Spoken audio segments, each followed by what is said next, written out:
உங்கள் குட்டி நட்சத்திரத்துக்கு நக்ஷத்ரா ப்ரீ ஸ்கூல் டே கேரில் சேர்க்கும் வாய்ப்பு. முதலில் பெறுவோர் வெறும் $1000 மட்டும். நக்ஷத்ரா ப்ரீ ஸ்கூலில் சேர்க்கை தொடங்கியது. 7 நாட்கள் இலவச ட்ரையல். உங்கள் குட்டிகளுக்கான சிறந்த ஆரம்பம்.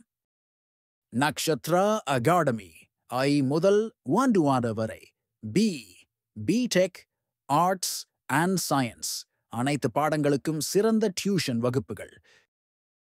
எக்ஸ்பர்ட் கோச்சிங் கிளாஸஸ் எல்கேஜி முதல் எம்டெக் வரை அனைத்து பாடங்களுக்கும் training, placement, career guidance and foreign admission சப்போர்ட்டுடன். கால்பந்து ரசிகர்கள் ஆவலோடு எதிர்பார்த்த லீக்ஸ் கோப்பை அரையிறுதிப் போட்டி ஒரு அனல் பறக்கும் களமாக மாறியது. இன்டர் மியாமி அணி ஆர்லாண்டோ சிட்டி எஃப்சியை எதிர்கொண்டது. இந்த ஆட்டம் மெஸ்ஸியின் மாயாஜாலத்தால் மறக்க முடியாத ஒன்றாக அமைந்தது.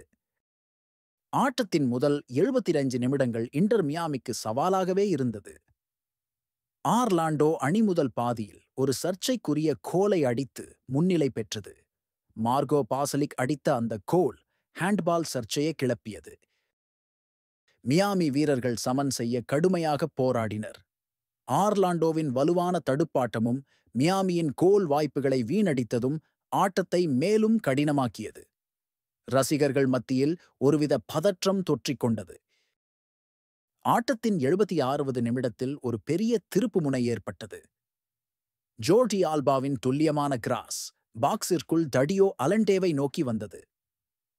ஆர்லாண்டோ டிஃபெண்டர் டேவிட் பிரெகாலோ அலண்டேவை இழுத்ததாக நடுவர் பெனால்டி வழங்கினார். இந்த சம்பவத்தில் பிரெகாலோவுக்கு 2வது மஞ்சள் அட்டை காட்டப்பட்டு அவர் வெளியேற்றப்பட்டார். ஆர்லாண்டோ 10 வீரர்களுடன் விளையாட வேண்டிய நிலை ஏற்பட்டது. இந்த பெனால்டி வாய்ப்பு மியாமிக்கு ஒரு பொன்னான வாய்ப்பாக அமைந்தது. வழக்கம் போல லியோனல் மெஸ்ஸி பெனால்டி எடுக்க வந்தார். எந்தவித பதட்டமும் இல்லாமல் பந்தை கூலாக கோல் வலைக்குள் செலுத்தினார். மியாமி ரசிகர்கள் ஆர்ப்பரித்தனர். ஆட்டம் 1-1 என சமனானது. ஆர்லாண்டோ அணி ஒரு வீரர் குறைவாக இருந்ததால் தடுப்பாட்டத்தில் தடுமாறியது. 12 நிமிடங்களுக்குப் பிறகு மெஸ்ஸியும் ஜோர்டி ஆல்பாவும் மீண்டும் இணைந்தனர். பல ஆண்டுகளாக அவர்கள் செய்து வரும் அதே மாயாஜாலத்தை மீண்டும் நிகழ்த்தினர். ஆல்பாவின் பாஸ் மெஸ்ஸிக்கு பாக்ஸிற்குள் ஒரு அற்புதமான வாய்ப்பை உருவாக்கியது.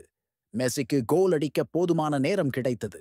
அவர் தனது 2வது கோலை அடித்து மியாமியை 2-1 என முன்னிலைப்படுத்தினார். சேஸ் ஸ்டேடியம் முழுவதும் ரசிகர்களின் ஆரவாரத்தால் அதிர்ந்தது. மெஸ்ஸியின் இந்த கோல் ஆட்டத்தின் போக்கையே மாற்றியது. இது ஒரு உண்மையான கேப்டனின் ஆட்டம். ஆர்லாண்டோ அணி சமன் செய்ய தீவிரமாக முயற்சித்தது. ஆனால் அவர்களின் தடுப்பாட்டம் பலவீனமாக இருந்தது.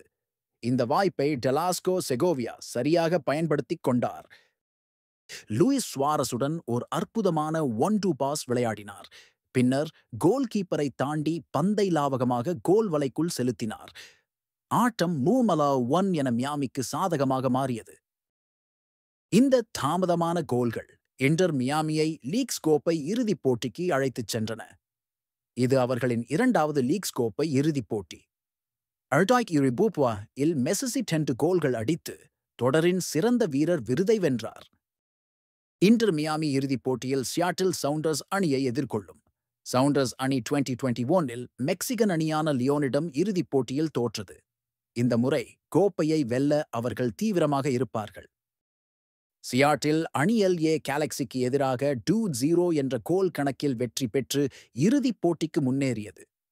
இரு பாதிகளிலும் ஆரம்பத்திலேயே கோல்கள் அடித்து சவுண்டர்ஸ் அணி எளிதாக வென்றது. இன்டர் மியாமிக்கும் சியாட்டில் சவுண்டர்ஸுக்கும் இடையிலான இறுதிப் போட்டி ஒரு பரபரப்பான மோதலாக இருக்கும் என்பதில் சந்தேகமில்லை. மெஸ்ஸியின் மாயாஜாலம் மீண்டும் தொடருமா என்பதை பொறுத்திருந்து பார்ப்போம். இந்த வீடியோவில் உங்களுக்கு பயனுள்ள மற்றும் சுவாரஸ்யமான தகவல்களை பகிர்ந்து கொள்ள இருக்கிறோம். வீடியோவை முழுமையாக பாருங்கள். உங்களுக்கு பிடித்திருந்தால் லைக் செய்யவும், ஷேர் செய்யவும் மற்றும் எங்கள் சேனலை சப்ஸ்கிரைப் செய்ய மறக்காதீர்கள். உங்களின் ஆதரவு எங்களுக்கு மிக முக்கியம்.